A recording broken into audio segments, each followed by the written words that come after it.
Sa pagpapadala ng pera to another GCash user, nag-provide na ang GCash ng insurance para dyan. G-Insure Send Money Protect. Kung sakaling naging biktima tayo ng panloloko, nagpadala tayo ng pera to another GCash account, pwede tayo makakuha ng up to 15,000 pesos.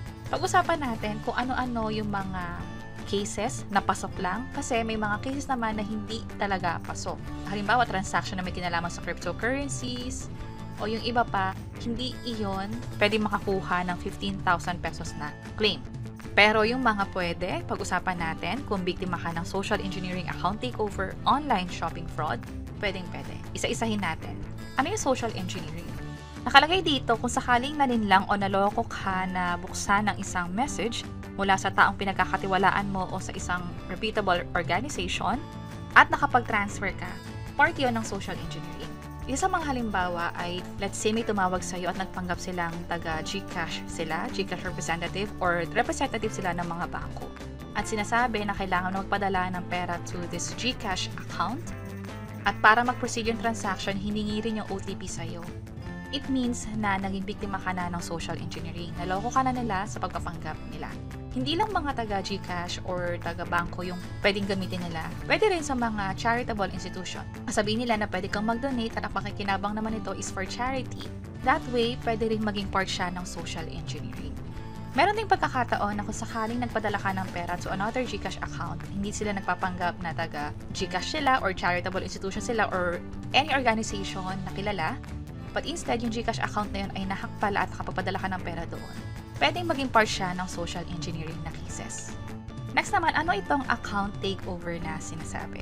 Kadalasan nangyayari itong takeover na to kung sakaling nagkaroon ng parang malware or spyware sa account mo. Ibig sabihin, yung mismo software ng cellphone mo na takeover na siya or nagagamit na siya in favor para nga naman ma-takeover yung GCash account mo. Isa sa mga halimbawa nito ay nakapag-disclose or parang na-reveal yung access mo sa GCash. May be yung password katulad ng MPIN at na-access nila or nagamit nila yung mismong GCash account mo at nagpadala ng pera gamit yung send money feature.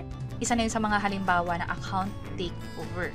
Pwede rin naman yung mga kiniklik nating link at na-install yung malware or yung parang virus na sa mismong cellphone mo at nagkaroon ng unauthorized transaction, account takeover na din yun. Hindi lang mga link, minsan kahit sa mga apps din, pwedeng mangyari itong account takeover. So mag-ingat tayo sa mga kiniklik nating link at maging sa mga ini-install na apps. Lastly, ano itong online shop fraud? Hindi ito yung katulad ng sa Lazada or Shopee. Instead, kapag bumili ka ng item sa isang website at after ka makapagbayad, ginamit mo yung send money ng GCash, and then na-realize mo na yung item na in-order mo ay hindi pa nakakarating sa'yo, chinek mo yung website, nagkataon na yung website na yun ay down na or hindi na na-access, possible or malaki yung chance na biktima ka na ng online shopping fraud. Ito yung parang mga hindi legit na online shopping sites. Hindi lang mga website, maging yung mga nakikita nating advertisement online. Halimbawa, nag-book ka ng cleaning services para sa bahay mo, nakita mo yung online advertisement at nag-avail ka through that at nagpadala ka ng pera, only to find out na yung advertisement pala o yung mga detalye tungkol doon sa advertisement ay peke pala. So, nung nagbayad ka and wala naman nangyaring service, it means na naging biktima ka na nga ng online shopping fraud. So, yung mga sinabi kong dahilan or cases ay halimbawa lamang na pwede kang maging eligible para makakuha ng 15,000 pesos na refund or coverage mula sa insurance dito sa Send Money Protect. I-highlight lang natin na yung pera makukuha mo ay hindi automatically na malilipat sa GCash wallet mo. Kailangan mo pang mag-submit or mag-file ng claim at meron dalawang paraan tungkol dyan.